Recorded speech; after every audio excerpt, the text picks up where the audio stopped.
I have had a camera in my hand ever since I can remember. I started out on my parents' Nikon Coolpix and just took a bunch of random pictures around my house, of my sister, and of my cats. My parents eventually got me my own camera and it just became a hobby after that. I've also always loved writing, and I wrote this story when I was little. At some point I thought to myself, hey, it would be really cool to turn this into a movie. I tried to use a camera that my mom gave me at first, but it didn't take quality video and I was out for cinematic quality. I asked for a video camera for Christmas when I was in 8th grade so I could make it happen.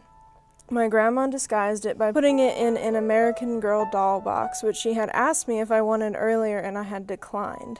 I was disappointed, but when I opened the box and there was my camera, complete with a tripod and case.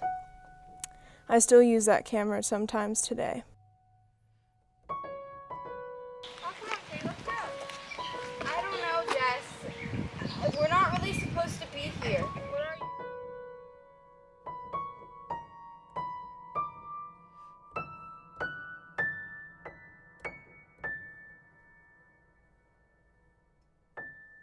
My go-to thing to photograph is nature. I took a photography class as a junior in high school though, and we were required to shoot several different assignments. One of the assignments was to take pictures of people, which I dreaded because I didn't think I could get the kinds of pictures I wanted from people.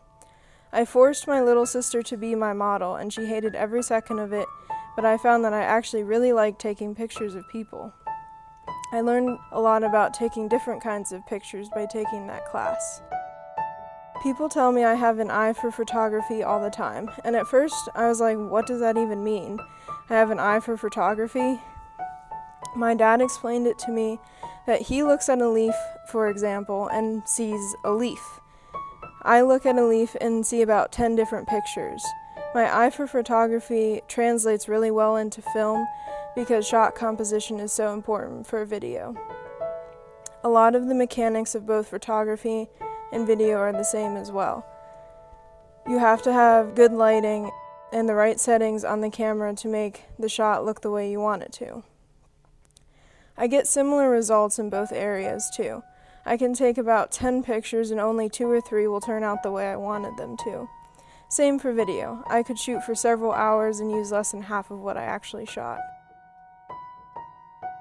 My favorite video project is either the short film or the PSA I did as a senior in high school. I did them both as projects for my media communications class. We were required to submit the PSA to a contest, and my group's video won in the state of Ohio and went on to the national competition. The short film was my final for the class, and I cleaned it up over the summer and entered it into 2 film festivals. I only made it into the local festival, but it was really cool to be able to show my work to a wider audience and get some good feedback from the festival that I didn't make it in. I actually wanted to be a veterinarian for my entire childhood, but I decided one day randomly that I didn't want to do that. I couldn't picture myself as a vet anymore. I considered lots of other options, but I always had photography and film on the side somehow. I considered the passions I've had for a long time, and the only one I could come up with that I would want to make a career out of was film and photography. Scary movies also influenced my decision to major in media arts, because a lot of independent horror films have changed the face of the genre. I started getting into behind-the-scenes stuff when I got into scary movies too.